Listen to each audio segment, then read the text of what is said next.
Voilà. Donc pour information, le webinaire est enregistré afin de pouvoir être mis à disposition des adhérents sur notre site internet. Voilà, je vous informe de ça. Si vous souhaitez du coup que vos interventions ne soient pas enregistrées, je pense que le mieux c'est de ne pas intervenir, puisque ça va être compliqué de faire du saucissonnage pour enlever certaines des interventions. Voilà. Donc, ce webinaire est également proposé dans le cadre de l'animation Programme Bois Énergie 2021-2023, qui est donc animé par Biomasse Normandie, avec partenariat avec la l'UMA Normandie-Ouest et Territoire d'énergie Normandie, et financé par l'ADEME, la région et l'Europe. Peut-être, Paul, peut-être en dire deux petits mots de ce plan bois, de ce programme Bois Énergie Normandie. Oui, programme Bois Énergie, nombreuses personnes non inscrites connaissent déjà une bonne partie. On vise à promouvoir le bois énergie à l'échelle de toute la Normandie, en particulier les collectivités, les parcs publics. On a différentes missions pour faire émerger des projets vers des opportunités, pour accompagner, conseiller les collectivités et pour faire un suivi des chaufferies en fonctionnement, des collectivités industrielles, parce que les collectivités, ça va être une question, et pour faire un suivi des consommations de bois qui nous permettent d'établir des bilans. Voilà en quelques mots du programme. Donc, si jamais vous avez quelques questions à poser en fin de session sur l'état des lieux des chaufferies granulées, n'hésitez pas. Merci Paul. J'en profite pour demander, est-ce que vous nous entendez bien à distance? Oui, très bien.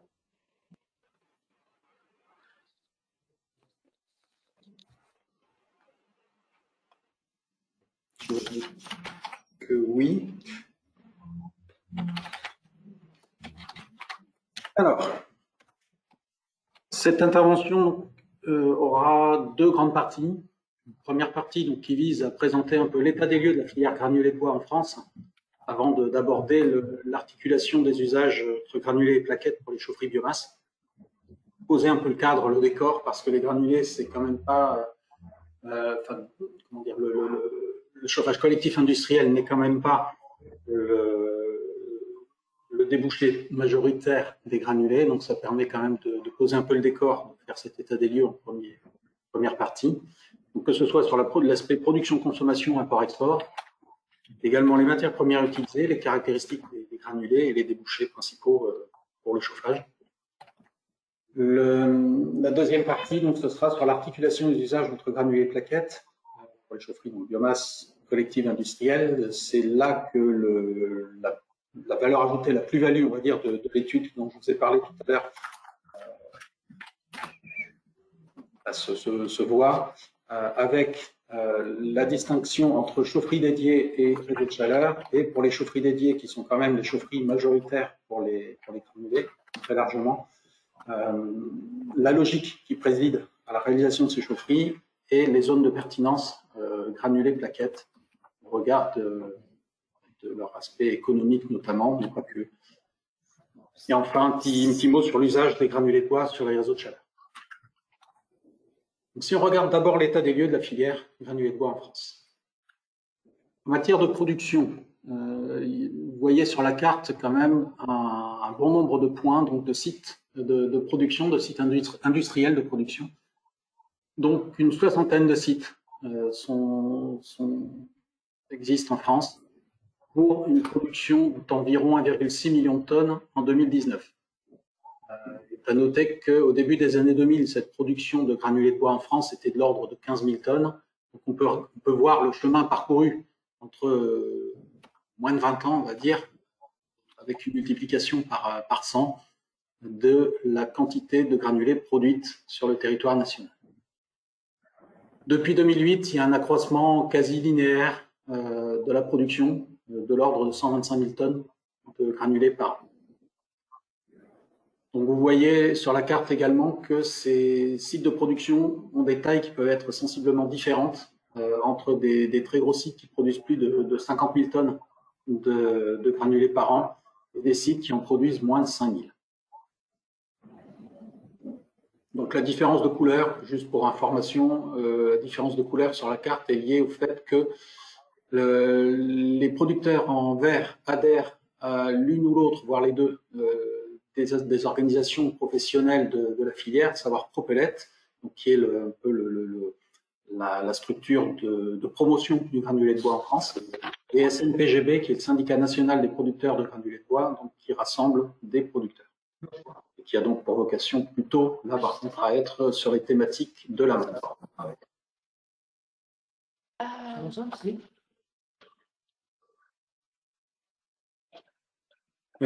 Pour répondre rapidement à une question qui est posée par le chat, oui, la présentation sera en ligne en même temps que l'enregistrement du webinaire. Donc pour les adhérents, ce sera possible.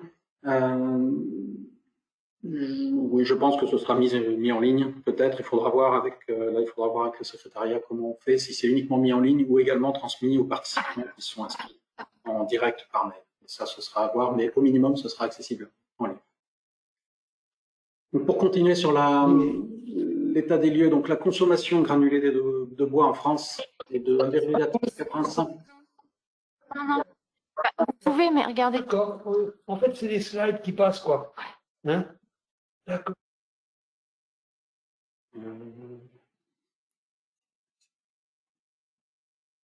Ouais, alors j'avoue que j'ai pas forcément entendu ce qui vient de se dire, mais si ça nous est destiné, merci de le redire. Par contre, d'une manière générale, il vaut mieux couper les micros et communiquer par chat pour faciliter les échanges, de manière à ce qu'il n'y ait pas d'interférence entre les uns et les autres. Merci. Donc 1,85 million de tonnes de granulés de bois consommés en France en 2019. Donc on peut voir qu'entre la consommation et la production, il y a un léger écart, donc de 250 000 tonnes en 2019 toujours. Donc comblé par des importations qui viennent principalement de Belgique, mais aussi d'Allemagne, d'Espagne et des pays du nord-est de l'Europe. Et des exportations également, donc qui sont principalement vers l'Italie. Et sur le graphique que vous avez à l'écran, on peut voir quand même deux enseignements qui sont très liés, c'est-à-dire que jusqu'à présent, la France avait était quasiment autosuffisante en granulés de bois, avec une production qui couvrait quasiment la consommation, et donc un solde import-export qui était quasi nul ou très faible. En 2019, c'est un peu différent. Alors, est-ce que c'est conjoncturel, est-ce que c'est structurel? Ça nous le dira, je n'ai pas la réponse. Mais en 2019, on voit que l'écart se creuse un peu. Il y a quand même de fortes chances que, vu qu'il y a des unités qui sont encore en construction ou des augmentations de capacité qui sont en cours, il y a de fortes chances que ce soit quelque chose qui puisse être rattrapé, au moins pour partie. Sur les matières premières qui sont utilisées pour la production de granulés, donc c'est très majoritairement des produits connexes de scierie, des sciures, des chutes de bois broyées. C'est des scieries qui transforment principalement des résineux, des bois d'essence résineuse. Donc, on va se retrouver forcément avec des granulés qui seront très majoritairement d'origine résineuse également. Le volume des connexes est lié à l'usage principal des bois qui rentrent en scierie, donc principalement au marché de la construction bois. Donc le volume des connexes est dépendant de ce marché, c'est-à-dire que si la construction bois augmente, enfin, le volume de bois dans la construction augmente et que ce bois provient effectivement de scierie française, il va y avoir une offre supplémentaire de produits connexes en France. Si ça n'est pas le cas, la quantité de produits connexes va stagner. Donc c'est quand même un élément qui est à prendre en considération parce que c'est quelque chose qui va être potentiellement limitant pour l'avenir. À savoir quand même qu'aujourd'hui, le marché se détend sur ces produits connexes puisque les unités de trituration, que ce soit le panneau ou la pâte à papier, en consomment de moins en moins en fait. Donc ça libère des volumes pour le granulé. Néanmoins, à l'avenir, il y aura besoin d'autres ressources si on veut continuer, si la France souhaite continuer à être quasi autosuffisante en matière de production de granulés, avec le recours à des ressources forestières directement, donc des bois forestiers qui nécessitent d'être prélevés pour assurer une bonne croissance des bois et la production de qualité, de bois d'œuvre de qualité. Donc, ces bois qui sont principalement en forêt privée et d'essence feuillue, donc qui nécessitent pour être transformés quand même une chaîne logistique qui est différente de celle qui est actuellement utilisée avec l'utilisation des connexes de scierie, puisqu'il faut aller chercher les bois en forêt directement, et non plus simplement sur le parterre d'une unité industrielle. Et puis, c'est une essence, ces essences feuillues nécessitent quand même des ajustements, des mélanges, des compositions qui font que c'est peut-être un petit peu plus, complexe de produire ces granulés à partir de feuillus. C'est néanmoins quelque chose qui est possible et qui est aujourd'hui fait, mais par relativement peu de producteurs. Les granulés produits présentent des caractéristiques qui sont définies, qui sont encadrées, on va dire, par une norme, la norme NFEN ISO 17225-2, donc qui concerne les granulés, que ce soit pour l'usage domestique ou l'usage industriel. Donc il y a 6 classes au total, 3 qui peuvent s'apparenter au domestique, donc y compris pour les ménages, mais aussi pour les chaufferies collectives. L'usage industriel qui est vraiment pour les unités de forte puissance, qui comporte aussi 3 classes. Donc en bas de la diapo, vous avez les principales caractéristiques. Je ne vais pas les détailler, juste mentionner que c'est quand même sur les taux de cendre, d'azote, de chlore et de fine que les différences se font. Et donc la première catégorie, la A1, donc dite premium en fait, est celle qui présente les contraintes les plus fortes, les plus strictes, et donc qui aboutit à un produit qui est vraiment utilisable dans non seulement pour le domestique, mais aussi pour le collectif. Et c'est le produit qui est le plus produit en France. Donc cette catégorie A1, premium, puisque le marché principal, c'est quand même le chauffage domestique et les particuliers, et que les usines produisant les granulés ne souhaitent pas forcément multiplier leurs références, et donc utilisent aussi ce produit de qualité premium pour alimenter les chaufferies collectives et les quelques chaufferies industrielles qui peuvent exister aussi, de petite taille du moins. Donc ces chaufferies collectives industrielles de petite taille pourraient consommer des catégories A2 et B, mais il se trouve qu'elles ne sont pas sur le territoire national. La qualité industrielle en France n'est pas produite, elle est présente que via l'importation, et c'est l'unité de CPCU, la compagnie parisienne de chauffage urbain à Saint-Ouen, qui en consomme une forte quantité.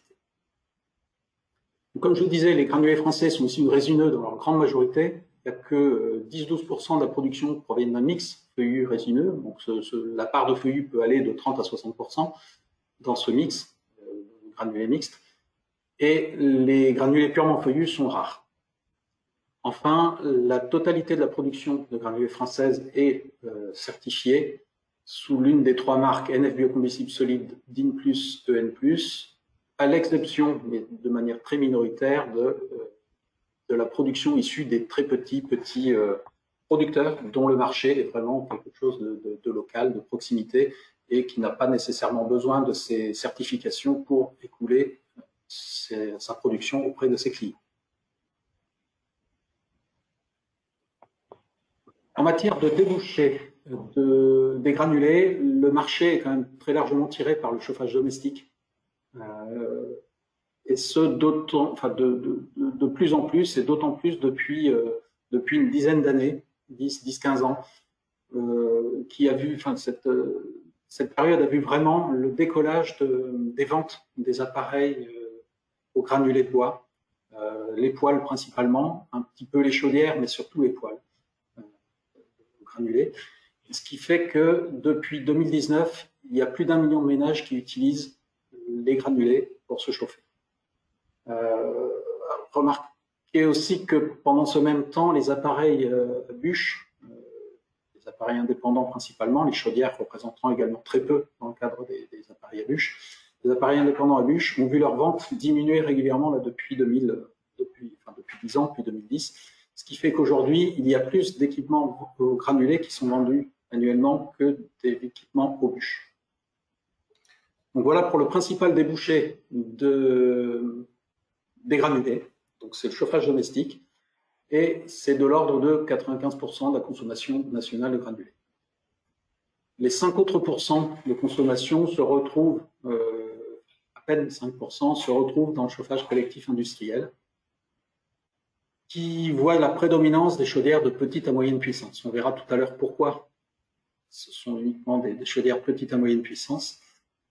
Le CIB a recensé auprès en faisant appel aux différents animateurs des filières bois-énergie en région, département-région, a recensé plus de 1000 chaufferies au granulé de bois, donc chaufferies collectives industrielles granulé de bois. Donc 156 exactement en 2018, à savoir quand même que ça n'est pas exhaustif, c'est-à-dire que le recensement sur les territoires par les animateurs n'est pas forcément, peut être différent déjà d'une région à une autre. Il peut être différent dans le sens où certaines régions ont connaissance de manière exhaustive des installations granulées, d'autres non. Donc le recensement du CIB n'a pas vocation, il a vocation à être exhaustif, mais en l'occurrence les résultats produits n'atteignent pas cette exhaustivité parce que les chaudières granulées sortent un peu du scope, bien souvent, de l'animation bois-énergie, ou du moins sortaient du scope de l'animation bois-énergie, parce que c'était des chaudières qui se montaient sans forcément trop avoir besoin de faire appel à des spécialistes de la filière bois-énergie, notamment sur la partie plaquettes, avec la production de plaquettes, la structuration de l'approvisionnement. C'est plus complexe, nécessite du coup de faire appel à des animateurs. Alors que dès lors qu'il y a un approvisionnement granulé qui est sur place, les chaufferies granulées sont plus faciles à installer et à approvisionner dans ce cas-là. Donc les animateurs n'ont pas forcément connaissance de toutes les installations qui existent sur leur territoire au granulé. Sur ce plus d'un millier de chaufferies, il y en a quand même 90% qui sont inférieurs à 300 kW. Ce nombre de chaufferies, c'est quand même assez conséquent parce que ça représente près de 20% du total des installations collectives industrielles qui sont recensées par le CIB, sachant que les installations collectives plaquettes, broyats sont recensées elles de manière quasi exhaustive. La puissance cumulée, par contre, représente relativement peu, 178 MW, 2% du total des installations collectives industrielles en France. Alors, hors CPCU, je précise, parce qu'effectivement, si on rajoute CPCU, qui est une chaudière de l'ordre de 250 MW, ça fait quand même basculer vers 5% du total. Et la consommation totale de granulés estimée, parce que là, c'est pareil, c'est de l'ordre de l'estimation, c'est de l'ordre de 70 000 tonnes par an, ce qui représente peu par rapport à l'ensemble des combustibles plaquettes, broyats consommés. Et là encore, hors CPCU, puisque CPCU consomme de l'ordre de 140 000 tonnes de granulés par an, ce qui fait quand même une multiplication par 3 du total. Donc vous avez sur la carte, la puissance cumulée en kilowatts des installations qui ont pu être recensées par les animateurs. Donc là aussi, ça permet de donner des ordres de grandeur, mais comme je vous disais, ça n'est pas exhaustif. Il n'y a pas de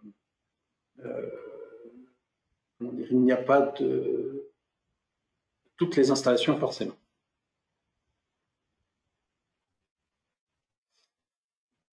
Alors, avant de passer à la seconde partie, je vais peut-être répondre à une question qui a été posée sur le chat. Le nombre d'unités annuelles, j'imagine que c'était sur cette diapo-ci.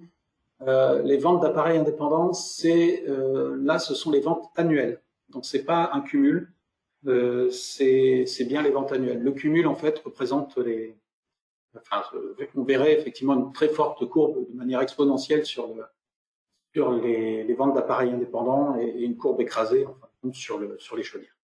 Bon, il y a remarqué quand même, si je reviens rapidement sur les chaudières 2019, il y a quand même une augmentation de la vente des chaudières en 2019 et le coup de pouce qui existe pour la transformation, le remplacement des chaudières fuel, il n'y est pas pour rien, parce qu'en fin de compte, ça permet, pour remplacer les chaudières fuel, bien souvent, il y a l'alternative gaz si logement est raccordable au gaz naturel, mais ce qui peut être un peu compliqué, y compris si le réseau passe au pied de la maison. Après ça, il y a les pompes à chaleur et les chaudières bûches granulées. Les chaudières granulées trouvent quand même vraiment un débouché, nouveau, du moins un débouché qui est en forte croissance du fait de ce remplacement des chaudières fuel. Et c'est l'augmentation qu'on voit en 2019 pour les ventes de chaudières.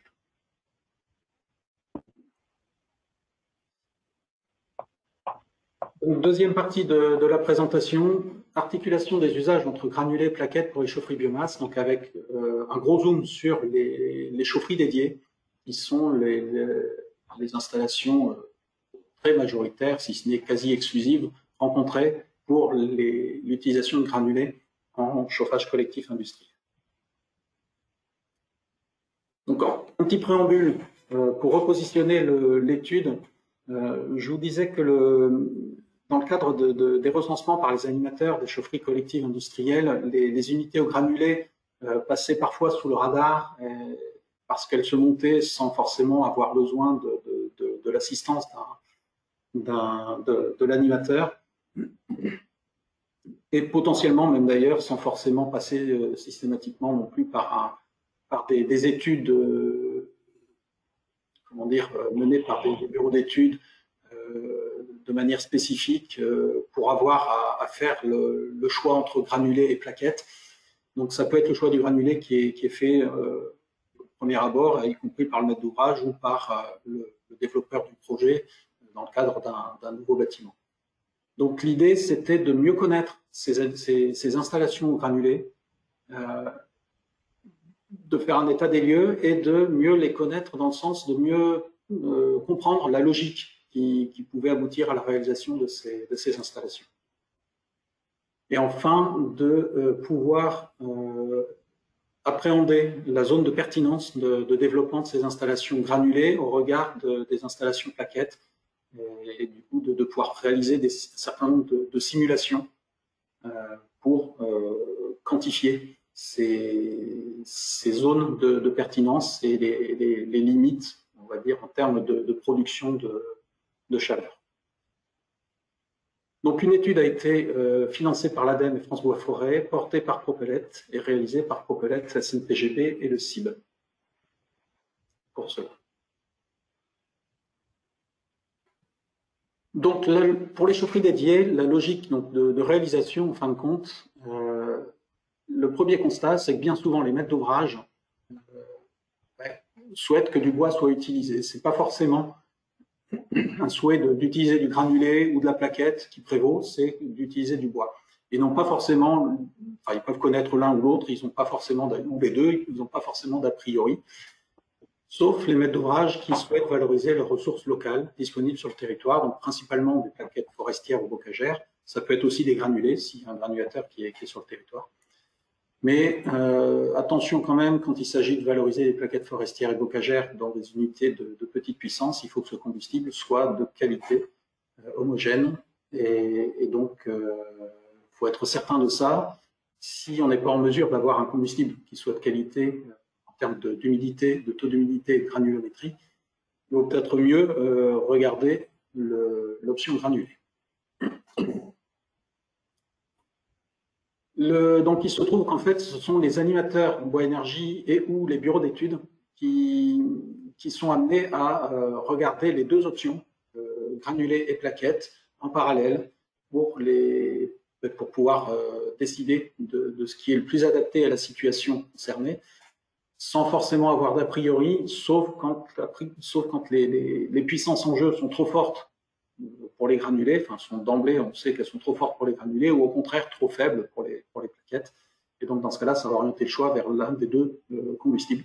Mais sinon, ce sont des solutions qui sont étudiées en parallèle la plupart du temps par les animateurs dans le cadre d'une note d'opportunité ou par les bureaux d'études dans le cadre de l'étude de faisabilité.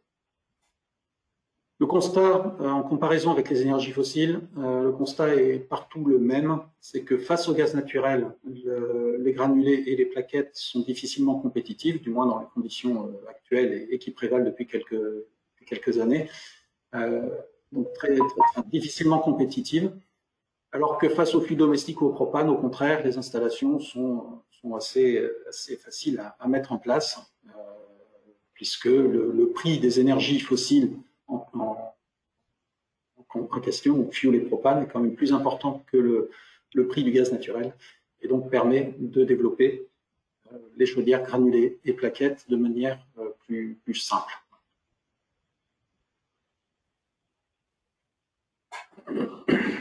Avant l'étude des granulés et plaquettes se fait de manière en parallèle, de manière sans a priori, sans savoir si l'un ou l'autre peut être plus intéressant que l'un peut être plus intéressant que l'autre. Il y a quand même deux éléments qui sont à regarder, deux éléments d'ordre technique qui sont à regarder en priorité parce qu'ils vont déterminer potentiellement la nécessité de recourir aux granulés. Ces deux éléments, c'est la superficie du site et on va dire la configuration du site pressenti pour accueillir la chaufferie. Pour qu'il puisse y avoir des plaquettes, il faut qu'il y ait une surface de manœuvre suffisante pour que le camion puisse accéder au silo. Et il faut aussi une place suffisante pour le silo en tant que tel, plaquette. Donc, s'il n'y a pas cette place nécessaire pour assurer la manœuvre et pour assurer la mise en place du silo aux plaquettes, la solution granulée sera la seule possibilité. L'autre critère, c'est l'accessibilité du site au camion de livraison. Donc, au-delà de l'aire de manœuvre et de la possibilité de se mettre correctement près du silo pour décharger des plaquettes, au-delà de ça, il y a également l'accessibilité des camions sur le site. Vraiment, donc, les lieux environnants de la chaufferie. Si un camion plaquette peut arriver jusqu'à la chaufferie et jusqu'au silo, très bien, la solution plaquette est possible. Si par contre, ça n'est pas le cas, la solution granulée devient quasiment la seule à être possible, puisque la livraison se fait par voie pneumatique et peut être déportée. Donc le camion peut très bien être déporté, par rapport au silo sur quelques, on va dire 20-30 mètres peut-être entre le camion et le silo. Ça peut potentiellement être des plaquettes, puisque certaines plaquettes peuvent être livrées aussi par voie pneumatique, mais c'est quand même une solution qui est assez rare. Et donc, bien souvent, si c'est une solution qui doit être retenue, il faut être certain qu'il y a bien un fournisseur de plaquettes qui propose cette solution de livraison par voie pneumatique. Donc, ces deux points-là sont importants à regarder, superficie du site, accessibilité du site, parce que bien souvent, ça oriente vers la solution granulée, enfin, ça impose même la solution granulée, si les conditions ne sont pas réunies pour les plaquettes. Il y a deux autres critères qui sont à regarder également, qui sont eux plus liés à la maîtrise d'ouvrage et qui peuvent orienter de manière préférentielle vers l'un ou l'autre des choix. Alors, c'est les moyens techniques et ou financiers dont dispose le maître d'ouvrage pour l'exploitation de la chaufferie. Donc, soit avec son propre personnel, soit en faisant appel à un prestataire de service. Donc, ça peut orienter en sachant que les installations granulées sont plus faciles à exploiter que les installations plaquettes. Et puis aussi l'éventuelle analyse en coût différencié investissement-fonctionnement, puisque certains maîtres d'ouvrage ont cette façon de procéder. Et si par exemple l'objet est de pouvoir limiter le recours aux investissements et plutôt d'avoir une certaine latitude sur les coûts de fonctionnement, la solution granulée sera plus intéressante puisque le coût d'investissement sera moindre que la solution plaquette pour une puissance équivalente. Le raisonnement coût global est quand même le raisonnement le meilleur à notre sens, c'est-à-dire qu'il prend tout en considération et on obtient un coût réel de l'énergie et pas simplement un coût qui peut être biaisé par une analyse différenciée investissement-fonctionnement. Donc, c'est l'analyse en coût global qui vous est présentée là avec le graphique, qui est décisive bien souvent pour le maître d'ouvrage pour le choix de l'installation granulée ou plaquette. Alors, rapidement, pour expliciter un petit peu le graphique, vous avez en marron et en violet le coût des combustibles, en jaune le coût de l'entretien courant, en vert le coût de la provision pour gros entretiens renouvellement, et en orange le coût d'amortissement, financement de l'installation après subvention pour les installations bois. Donc on remarque que le coût du combustible est prédominant, prépondérant très largement même pour l'énergie fossile, un peu moins pour les granulés de bois et encore moins pour les plaquettes. Par contre, à l'inverse, le poids du financement augmente entre énergie fossile, granulés de bois, plaquettes de bois. Donc c'est l'illustration de ce dont je vous parlais, savoir que le coût de fonctionnement est plus important pour les énergies fossiles et les granulés de bois que pour les plaquettes. À l'inverse, le coût d'investissement et le poids de l'investissement va être plus important pour les plaquettes. Donc c'est aussi là que va se faire la bascule entre le choix granulé bois, plaquettes bois, c'est-à-dire que l'investissement, il est acquis, pour une puissance donnée, il est acquis, enfin il est acquis, il est connu. Le fonctionnement en coût de combustible va être lié à la quantité d'énergie produite et donc à la quantité d'énergie consommée en combustible. Et donc c'est ça qui va faire que on va choisir plutôt granulé de bois ou plaquettes de bois qui va faire l'équilibre. Donc au-delà d'une certaine consommation de combustible, il sera préférable de faire appel aux plaquettes de bois d'une manière, d'un point de vue économique, puisque le coût du combustible sera moins important et permettra du coup d'obtenir le coût global de la chaleur moindre par rapport aux granulés. Donc ça, c'est ce qui va être du coup déterminé par ce qu'on appelle l'intermittence d'usage. C'est-à-dire que pour une puissance donnée, on va avoir des consommations qui seront différentes selon le type d'utilisation et d'occupation des bâtiments. Donc un bâtiment qui va consommer peu de combustible à l'année, mais aura besoin d'une puissance donnée, va plutôt être alimenté par des granulés que par des plaquettes. Et à l'inverse, un bâtiment pour la même puissance va consommer beaucoup de combustible sera alimenté préférentiellement avec des plaquettes. Donc cette intermittence, c'est bien une intermittence qui est considérée à l'échelle de l'année, donc avec prise en compte des variations hebdomadaires et saisonnières d'utilisation de la chaudière, profil des besoins thermiques. Ça n'est pas les variations d'appel au cours d'une même journée, où là, un ballon d'hydroaccumulation permet de lisser ces appels de puissance, que ce soit pour les chaudières, enfin lisser du moins de lisser le plus possible la courbe d'appel de puissance, que ce soit pour les chaudières granulées ou plaquettes. Et donc l'intermittence est caractérisée par le rapport entre la chaleur annuelle produite et la puissance de la chaudière. Donc ce qui fait que, fort de ce que je vous ai dit, c'est principalement des installations qui vont consommer relativement peu de combustible, qui vont être au granulé, et donc avoir globalement des puissances qui sont assez faibles et inférieures à 150-200 kW, avec une plage observable qui peut aller jusqu'à 400, voire 500 kW, rarement plus. Les installations, par exemple, de plus d'1 MW recensées par le CIB, avant 1 MW, le CIB fait un recensement qui globalise l'ensemble des installations par région. Au-delà d'1 MW, le CIB dissocie, référence les installations par unité. Et on s'aperçoit qu'il y a une petite quinzaine d'installations au granulé de plus d'1 MW en France. Donc c'est vraiment très peu par rapport aux 150 qui sont installés.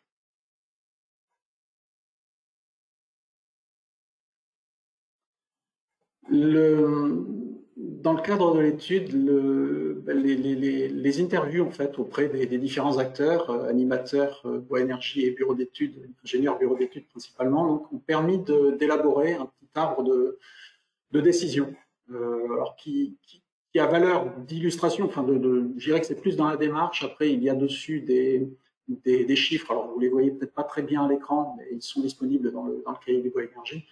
Et puis, vous les aurez pour les zoomer un peu mieux quand vous aurez la présentation sous les yeux. Ces chiffres et ces valeurs de lits à chauffer pour un établissement médico-social, ou nombre de logements, ou de nombre d'élèves pour un établissement scolaire, c'est à relativiser en fonction des différents cas, notamment de la zone climatique, de l'isolation aussi des bâtiments, enfin sur les quantités d'énergie produite qui sont associées. Donc c'est à utiliser avec discernement. Néanmoins, c'est la logique qui a pu être mise en exergue dans le cadre de l'étude. Il y a un petit arbre qui permet de voir si c'est une installation granulée qui doit être utilisée, voire une installation plaquette, voire une installation plaquette ou granulée, et du coup à déterminer dans le cadre de l'étude plus approfondie.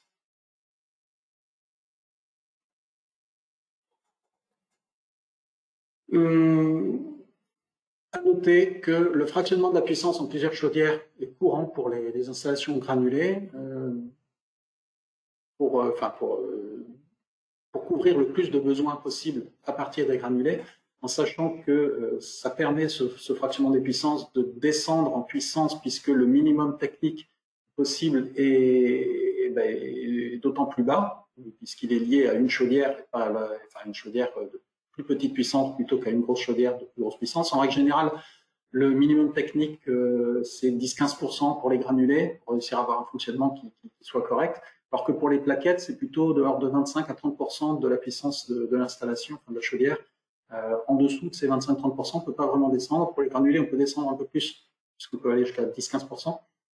Et en fractionnant, ça permet de descendre encore plus au niveau de la puissance. Donc potentiellement, on peut couvrir jusqu'à 100% des besoins sans recourir à une énergie fossile en appoint, ce qui est plus facile avec les granulés qu'avec les plaquettes. Néanmoins, ce n'est pas forcément moins onéreux parce que ça nécessite plus d'investissement pour aller couvrir les 10-15 derniers pourcents de besoins thermiques avec le bois. Ça nécessite de faire des investissements qui sont plus conséquents que si on a une chaudière fossile et qu'on utilise une énergie qui peut être même plus chère que le granulé en termes de combustible.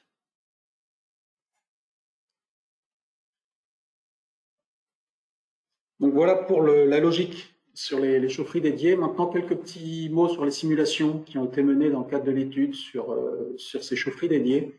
Elles ont été réalisées en coût global pour chacune des trois énergies, donc combustible fossile, plaquettes de bois et granulés de bois, avec pour objectif de déterminer les zones de compétitivité, alors du bois, oui, enfin du moins de compétitivité de chacune de ces trois énergies, fossiles, plaquettes de bois, granulés de bois. Des situations ont été distinguées en fonction de l'intermittence d'usage, qui a été approchée par le nombre d'heures de fonctionnement équivalent pleine puissance de la chaudière plaquette, et la possibilité ou non de se faire rembourser la TVA. Donc, il y a eu 4 cas qui ont été pris en considération. Le secteur sanitaire social, maison de retraite principalement, qui a un fonctionnement qui a une intermittence faible, donc un fonctionnement équivalent pleine puissance assez important, donc qui était considéré de l'ordre de 3000 heures par an, avec un raisonnement en euros de PTC par mégawattheure utile. Ensuite, le secteur résidentiel collectif, qui lui présente un peu moins plus faible, une intermittence plus faible plus forte que le secteur sanitaire et social, donc avec 2500 heures de fonctionnement équivalent pleine puissance par an, et là aussi encore un raisonnement en euros TTC par mégawattheure. Le secteur de l'enseignement, qui lui par contre présente quand même une intermittence assez forte à cause des week-ends, de nuit, week-end et vacances scolaires, donc 2000 heures par an et toujours en TTC par mégawattheure. Le secteur tertiaire, qui lui aussi est assez faible en termes de production de chaleur pour une puissance donnée, donc fonctionnement de 2000 heures par an comme pour l'enseignement, mais un raisonnement en euros hors taxe, hors TVA, puisque les entreprises peuvent récupérer la TVA. Donc les résultats sont conformes en fait à ce qui est observé sur le terrain, donc à tout ce que j'ai pu vous dire tout à l'heure concernant la puissance, notamment les gammes de puissance qui sont intéressantes pour le granulé.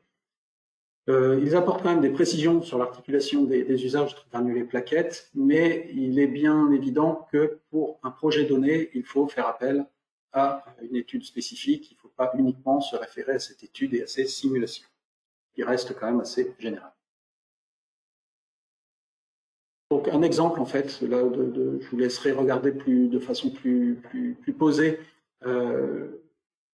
cet exemple quand vous aurez la présentation. Néanmoins, au-dessus, en haut, c'est la courbe du coût de la chaleur en fonction de la quantité de besoins en mégawattheure utile. Et donc, qui diminue, plus les besoins sont importants, plus le coût global de la chaleur diminue. Et on voit que les courbes peuvent se croiser à différents endroits. Alors, je rentre pas dans le détail, mais la marche qui est constatée aux alentours de 1400 MWh utiles de besoin, c'est lié aux hypothèses sur les subventions que l'on peut mobiliser au-delà des 1400, voire un petit peu moins pour les granulés, pour une question comment dire, pour fournir pour les mêmes besoins, en fait, le taux de couverture bois peut être plus important avec les granulés qu'avec les plaquettes. Donc, on atteint plus vite le seuil fond chaleur avec les granulés qu'avec les plaquettes. Donc, la marche, elle est un petit peu en décalage, mais c'est lié à la même raison. C'est-à-dire qu'avant, en dessous, en gros, du fond chaleur, on considère des hypothèses pour le financement, pour les aides qui sont un peu différentes de celles du fond chaleur et qui fait qu'on obtient une marge sur la courbe de coût global de la chaleur. Et c'est sur le graphique du bas, c'est ce qui se voit avec le granulé qui redevient entre guillemets la solution principalement utilisable par rapport à la plaquette aux alentours un petit peu avant ces 1400 MWh de besoins utiles. Donc voilà, le graphique du bas montre le prix d'énergie fossile en ordonnée et les besoins en mégawattheure utile aussi en abscisse. Ce que l'on peut voir, c'est qu'au-delà d'un certain prix de l'énergie fossile, le bois devient compétitif, quelle que soit sa forme, par rapport aux énergies fossiles. Par contre, la zone de pertinence du granulé se décale progressivement vers la droite, enfin, vers les besoins supérieurs, au fur et à mesure qu'on monte, qu'on augmente le prix de l'énergie fossile. Ça, c'est lié à l'énergie fossile d'appoint. Il a été considéré qu'il y avait besoin, dans le cadre des granulés, de 10% d'énergie fossile en appoint et de 15% pour les plaquettes, puisque le taux de couverture bois peut être plus important pour les granulés du fait de une plus grande flexibilité d'installation, comme je vous disais tout à l'heure, avec le taux de charge minimal qui est plus bas. Ce qui fait que, puisqu'on utilise plus d'énergie fossile en appoint pour les plaquettes, eh bien, plus le prix augmente de l'énergie fossile, plus la solution plaquette tarde, entre guillemets, à devenir compétitive par rapport au granulé. Donc, c'est l'explication de cette marche, c'est cet aspect d'escalier entre granulé et plaquettes. Un petit mot sur les réseaux de chaleur. Les granulés de bois sur réseau de chaleur, donc c'est des situations qui sont rares. Oui, très rare.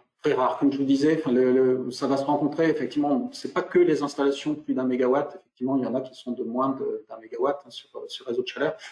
Néanmoins, c'est quand même pour les plus grosses installations, elles sont assez couramment quand même sur réseau de chaleur. Mais les plus petites, les plus petites sur réseau de chaleur sont quand même de l'ordre de 500 kW de puissance. Donc, il y a trois catégories qui peuvent être considérées, qui ont été recensées en fait. Il y a des granulés utilisés en remplacement du charbon, des granulés qui sont utilisés en appoint de plaquettes indépendamment de l'énergie fossile disponible avant, du moins sans que ce soit du charbon, et des granulés qui sont utilisés en base du réseau de chaleur. Pour le remplacement du charbon, ce sont des puissances en jeu qui sont importantes, car en fait, ce sont des installations de charbon étaient en termes de puissance assez élevées, et le granulé avait pour objectif de remplacer ce charbon, donc des puissances en jeu qui sont quand même globalement importantes. Je pense en particulier à l'installation de Montpellier, la CERN à Montpellier, qui a deux installations de plusieurs mégawatts au granulé en centre-ville.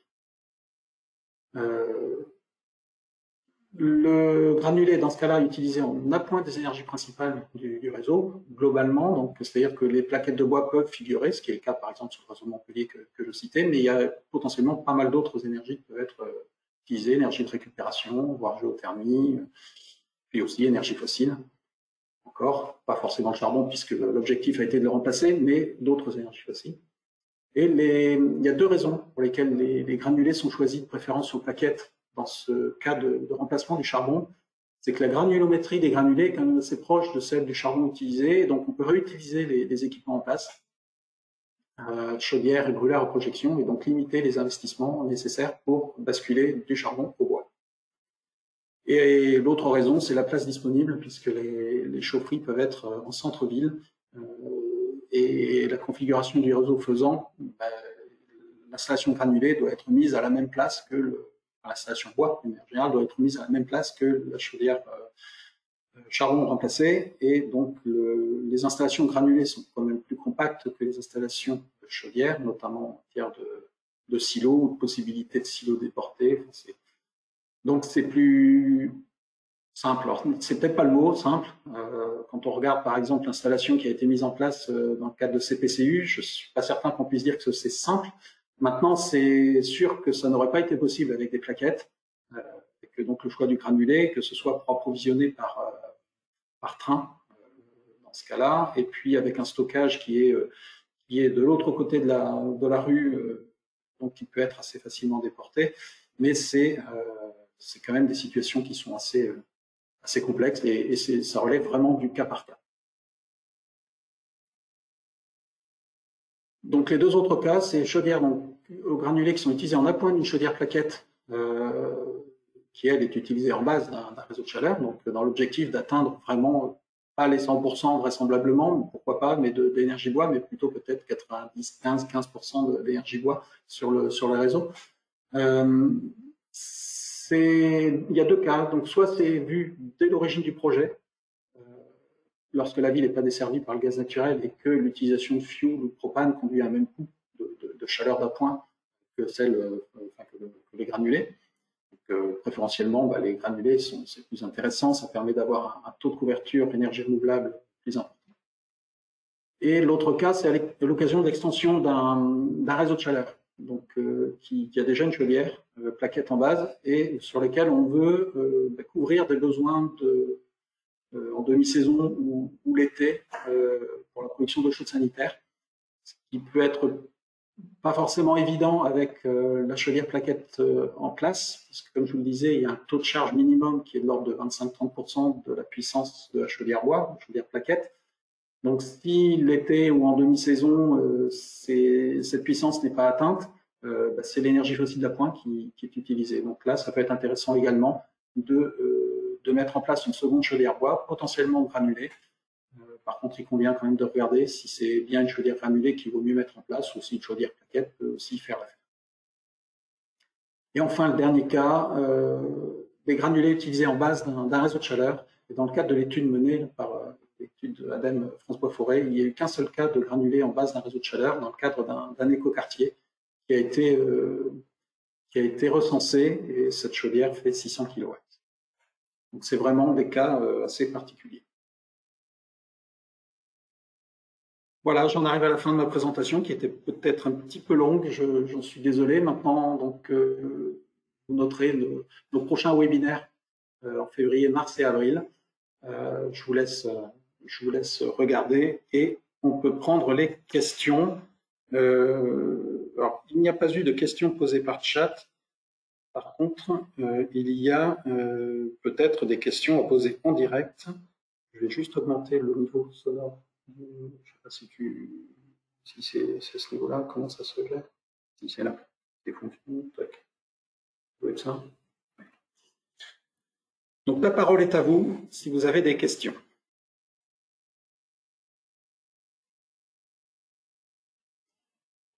Merci Stéphane pour cette présentation, c'était intéressant. Est-ce que tu as des éléments sur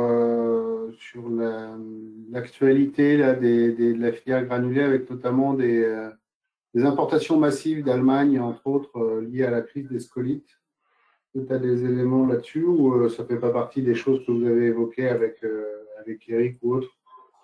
Non, je n'ai pas d'éléments sur cette situation. Par contre, j'imagine que effectivement le SNPGB ou Propellet peuvent en avoir aujourd'hui. Peut-être plus le SNPGB qui est plus directement concerné parce que ça fait concurrence aux producteurs.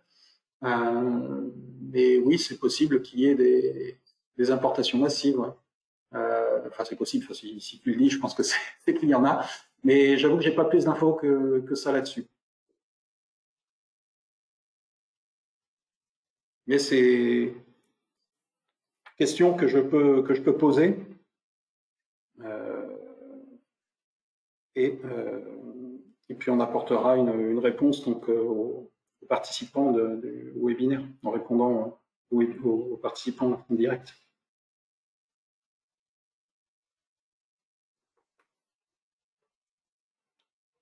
Ok, nous on sent hein, en effet en 2020 aussi le nombre de chaudières chez les particuliers, là ça bouge quand même pas mal. Hein. Le remplacement des chaudières fuel que tu as évoqué sur 2019, ça devrait s'accélérer sur 2020. On a de plus en plus de demandes sur la fourniture de granulés pour les chaudières chez les particuliers, donc je pense que la tendance elle va croître assez fortement.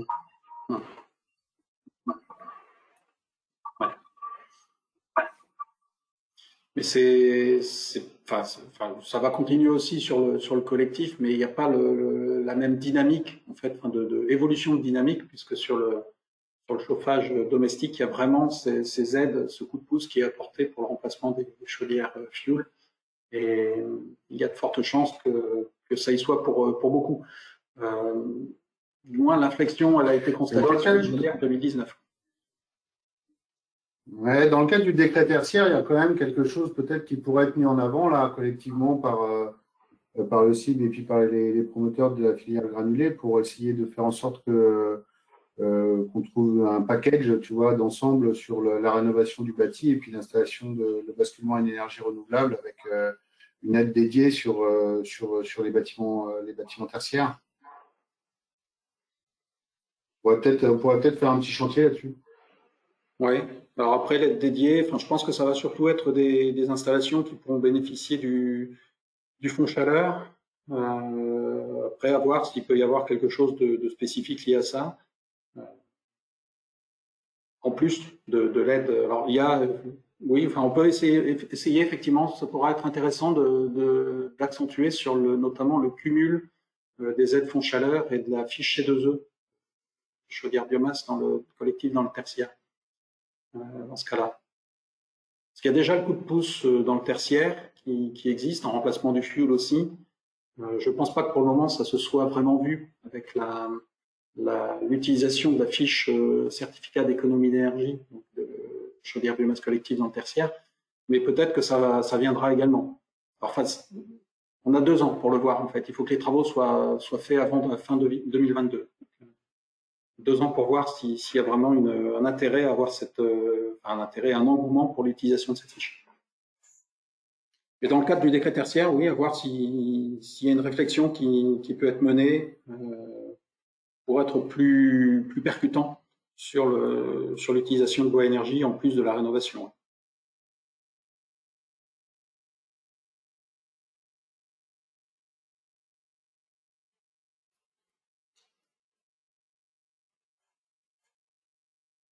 Y a-t-il d'autres? Bonjour, vous m'entendez?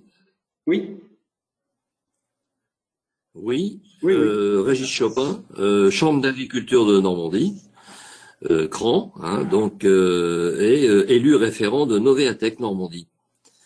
Bon, votre webinaire est super intéressant, mais juste une petite question qui m'interpelle. Je suis agriculteur et dans les campagnes des départements normands, il y a une multiplicité de propriétaires de petites parcelles boisées qui sont de moins en moins exploitées. Tout simplement parce que elles n'intéressent pas les exploitants forestiers qui sont sur une dimension plus industrielle. Est-ce que Biomasse Normandie s'intéresse à ce gisement de ressources bois et éventuellement quelle place on peut accorder à l'avenir? Et on peut imaginer qu'à l'avenir, il y ait une véritable tension sur les ressources bois-énergie pour valoriser, comment faire pour mieux valoriser ces petites parcelles qui vont des fois de 10 arts à, plusieurs hectares chez les propriétaires particuliers privés. Alors c'est effectivement une question qui se pose depuis déjà un bon nombre d'années, dont la réponse n'est pas évidente. Oui, le Biomasse Normandie s'intéresse de toute façon à toutes les ressources et notamment à celle-ci, celle issue des petites parcelles forestières. Il se trouve qu'effectivement, ça n'intéresse pas forcément trop les exploitants, mais aussi c'est pas là-dessus qu'ils vont se rabattre, mais s'ils devaient le faire, ce serait à un prix qui serait comment dire, prohibitif, je ne sais pas si c'est le mot, mais enfin pour le propriétaire forestier, c'est-à-dire que ça lui coûterait assez cher par rapport à ce que lui pourrait en retirer, y compris en intégrant le fait que sa forêt, son bois, peut être amélioré pour l'avenir. Donc c'est pas simple comme façon pour mobiliser ces bois. Il y a quand même des réflexions qui sont menées. Et là, c'est peut-être plus du ressort de la profession forestière. En fait, je pense en particulier au CRPF, d'essayer de mobiliser des propriétaires pour au moins déjà dans un premier temps faire des opérations groupées de travaux. Parce que ça peut être des petites parcelles, mais qui sont quand même dans un massif. Donc, il peut y avoir aussi des travaux qui peuvent être mutualisés entre propriétaires, quitte à faire intervenir un prestataire, que ce soit pas uniquement pour une petite parcelle, mais également pour les parcelles avoisinantes. Donc là, il y a un esprit de réflexion collective qui peut être mené. Après, ça peut aller jusqu'à la réflexion sur une sorte de remembrement forestier, c'est-à-dire de faire des parcelles de taille plus importante, sans forcément aller jusqu'à des parcelles de taille pharaonique, mais de taille plus importante, à partir desquelles les interventions peuvent devenir intéressantes. Il y a quand même un frein, bien souvent, c'est que les frais d'acte pour les ventes des propriétés sont plus élevés quand la propriété a une taille qui est faible, sont potentiellement plus élevés que la valeur des propriétés. Donc c'est aussi quand même un frein dans ce cadre-là. Donc j'imagine qu'il y a des travaux des réflexions qui sont là menées dans le cadre du CRPF, par le CRPF, mais dans le cadre du niveau régional. Je ne saurais pas vous dire là à quel niveau ça peut en être, mais c'est clair que ça fait partie des défis que l'on peut avoir. À partir du moment où la ressource sera mobilisée dans les parcelles les plus importantes et où là ce sera le plus facile, les parcelles pour lesquelles la ressource peut être plus facilement mobilisée, il restera effectivement les autres parcelles. Et pourtant, il peut y avoir quand même des quantités de biomasse non négligeables à mobiliser dans ce cadre-là, et des parcelles qui sont aussi à remettre en production. C'est-à-dire que l'idée, c'est aussi d'avoir une forêt qui peut permettre de produire du bois de qualité. Donc après, ça va dépendre bien évidemment de la station, du sol forestier, de la localisation de la parcelle et de son exposition également, mais c'est savoir si c'est sur des pentes. J'imagine que c'est à l'étude. Je ne sais pas si Paul, tu as plus d'informations au niveau local là-dessus, non? Et après, je ne sais pas si certains autour de cette table. Peut-être en complément, Stéphane, peut-être, il y avait aussi eu des réflexions qui avaient été imaginées il y a quelques temps sur la mutualisation entre les petites surfaces boisées et puis les haies bocagères pour avoir des chantiers qui soient un peu plus conséquents et à même de mobiliser des matériels adaptés. Donc il y avait ça. Il y avait un autre point sur lequel je voulais rebondir sur la ressource, parce que M. Chopin, vous avez évoqué des problèmes de tension sur la ressource. Biomasse Normandie a sorti là il n'y a pas très longtemps un petit 4 pages qui fait un peu le point là-dessus. Il n'y a pas de tension aujourd'hui sur la ressource. On a diminué les consommations de bois énergie de l'ordre de 350 000 tonnes en 4 ans en Normandie, dans les chaufferies collectives et industrielles. Donc on est plus demandeur de projets d'une manière générale que de vivre des tensions sur l'approvisionnement et la ressource. Aujourd'hui, on sous-exploite l'ensemble des massifs forestiers et des ressources bocagères également, qui font partie pleinement de la ressource normande. Donc, on n'est pas du tout dans un contexte de tension sur la ressource. Ok. J'ai parlé de tension parce que je pensais qu'à l'horizon 2050, on serait dans une tension plus affranchie qu'aujourd'hui. Moi, je vous remercie pour ces réponses, mais sachez quand même que sur ce chantier de mobiliser la ressource petite parcelle boisée, alors bien sûr, en général, c'est feuillu, c'est 100% feuillu, il n'y a pas de conifères ou très peu. Mais sur ce chantier qui consisterait à mobiliser la petite propriété forestière, qui souvent est est peu accessible parce qu'elle est au milieu d'un massif, hein, bien sûr. Ce sont des petites parcelles cadastrales, mais les chambres d'agriculture sont à vos côtés, hein, pour pouvoir mener un tel chantier, parce que nous, chambres d'agriculture, on a cette mission consulaire qui permet de s'adresser à tout propriétaire foncier, que ce soit en surface agricole ou que ce soit en surface forestière. J'avais une deuxième question, mais je ne veux pas monopoliser le débat. J'avais une deuxième question que j'ai abordée avec Marie Guillet, la directrice, tout à l'heure, dans un entretien à part. Voilà, moi je suis riverain de la ville d'Évreux, donc et nous avons une usine d'incinération des déchets qui est donc pilotée par le CETOM, hein, le syndicat de traitement des ordures ménagères du département de l'Eure. Et cette usine s'est montée il y a 7 ou 8 ans une chaufferie biomasse. Donc c'est une chaufferie dont je connais mal les capacités et les besoins. Par contre, on s'aperçoit que le bois qui est traité, qui est déchiqueté, parce qu'il y a une installation de déchiquetage avec un énorme broyeur, mais le bois qui vient sur cette usine d'incinération, c'est du bois qui vient de l'Orne ou de la Sarthe. Et ça nous gêne, parce que je veux dire, on n'est plus dans l'approvisionnement local. On fait rouler des camions, je veux dire, pour amener, alors on fait rouler des camions sur 150, 180 km pour approvisionner cette usine d'incinération. Et je pense qu'on n'est plus là-dedans aujourd'hui. On doit repenser les circuits d'approvisionnement et justement les gisements qui sont beaucoup plus proches. La ville d'Évreux a une forêt certainement mal exploitée, et il y a des gisements privés tout autour. Mais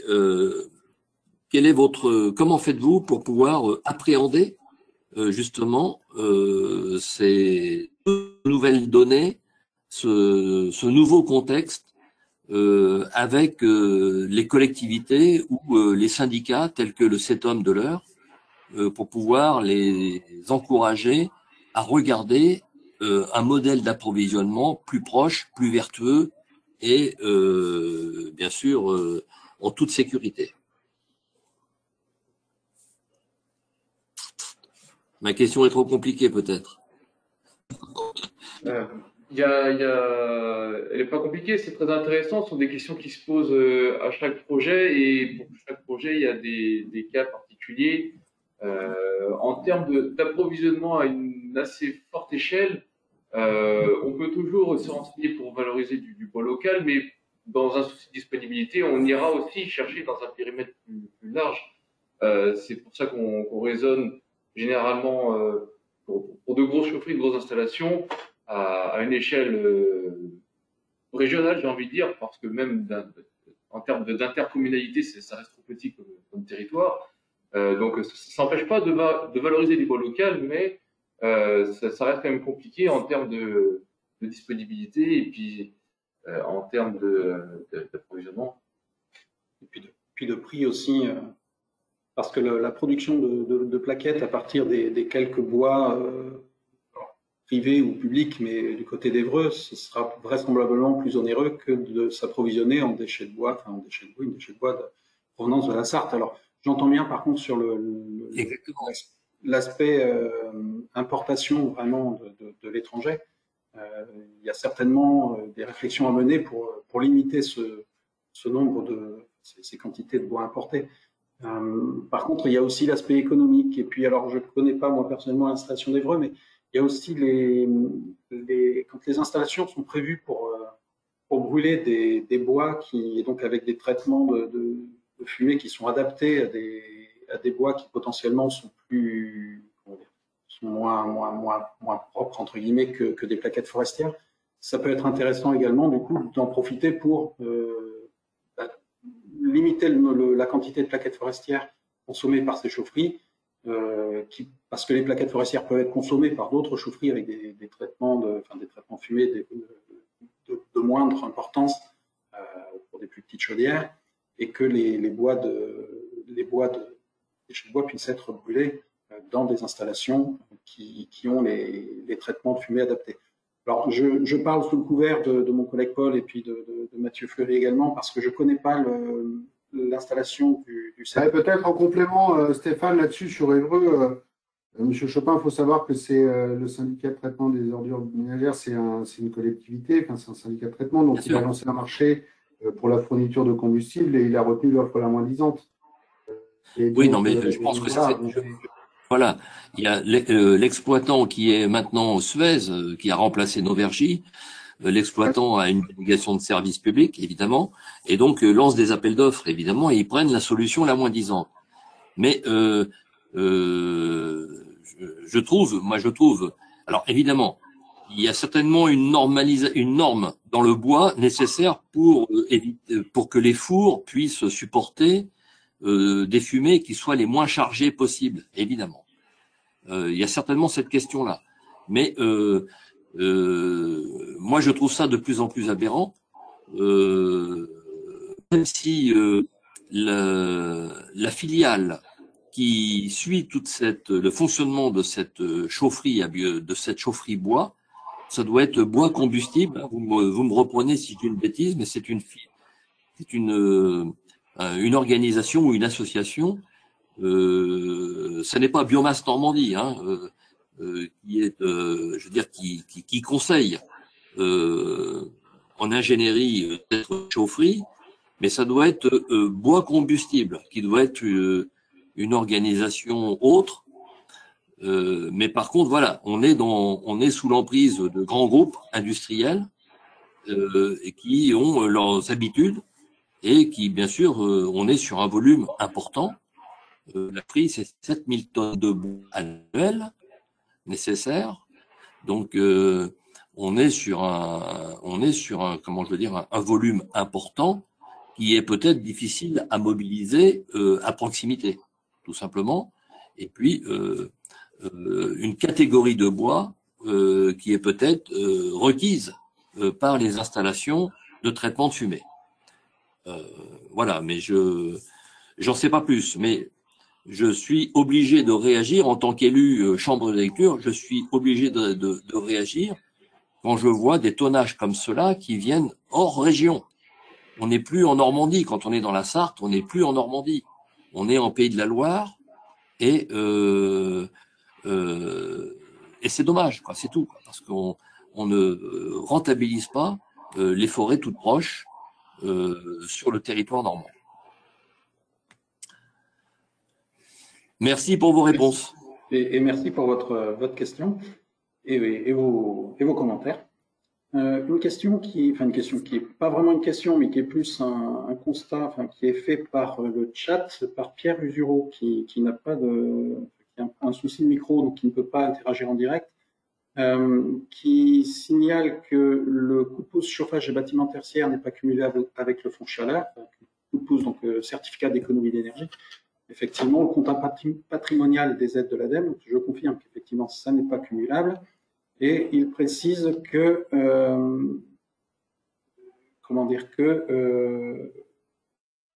ça peut être intéressant d'utiliser uniquement le coup de pouce si le prix des C2E est supérieur à 8,5 € par mégawattheure.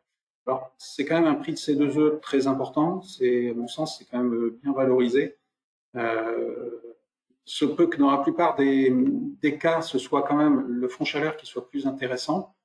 Mais c'est clair que s'il y avait un cumul des deux, enfin un cumul, du moins une articulation entre le fonds chaleur et les certificats d'économie d'énergie, ça permettrait d'augmenter l'aide ou l'équivalent aide en fait, pour l'installation de chaudières bois. C'est clair que ça, ce serait quelque chose d'intéressant et on va regarder ça. Enfin, quand je dis on, là, c'est plus le cible, le comité interprofessionnel du bois énergie, au niveau national avec l'ADEME, pour essayer de faire en sorte qu'il y ait une articulation entre ces deux systèmes pour les chaudières biomasse. Y a-t-il encore une dernière question ?